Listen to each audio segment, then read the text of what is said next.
Kagaya ninyo, first time din ako naka-attend nito. And nakikita ko yung mangyayari sa hinaharap. May sumpa pa naman ako. Oh, sa mga maniniwala, yayaman ka. Alam nyo, nakakatuwa ngayong gabi. Nag-uumpisa pa lang pero nakita mo yung saya, yung oneness ng Infinite Family.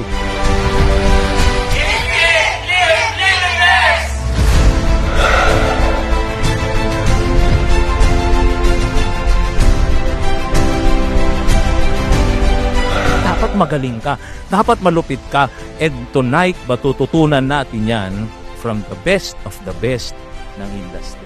Di ba? Kaya guys, no?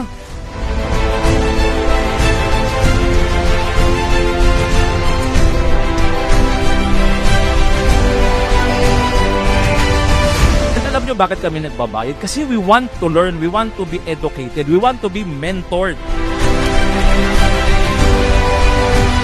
Na-expect ko din na magdugangan pagid ang akon skills sa negosyo nga ni, lalo na sa paghandle sa mga tao at sa palapad pa sa negosyo na mabalad ko di sa amuni nga industriya.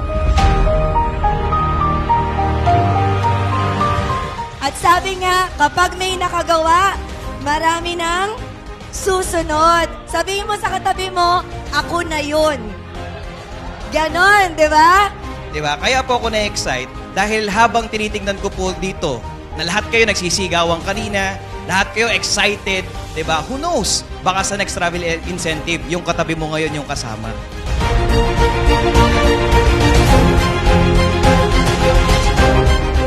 Ang kaisa-isang LPG ng bayan. Let's call on stage, Sir Louie Gascon!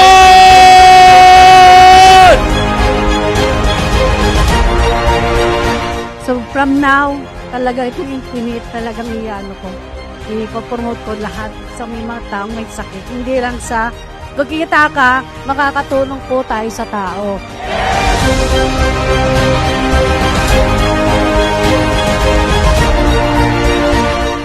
Yung mga reasons bakit tayo nabuo rito, di ba? Yung naniwala ka sa vision ng uplines, ng mentors, ng coaches, naniwala tayo sa vision ng company. And ako sobrang baliw kasi bakit? Kasi na-imagine ko na kung ano mangyayari sa Infinite. Gradual yung paglaki, pupuliduhin natin yan. And kung sasabay kayo, ngayon pa lang, all out na. Our dreams come alive. With the connections na meron ikaw, with the community na meron ikaw, with the company na meron ikaw, na may mentor na ganyan, itodo mo. You are in the right opportunity. And I know na lahat ng nandito talagang magle-level up in terms of mindset and leadership. Gusto ko sana na tayo lahat in Infinite, makilala tayo as being the humble family.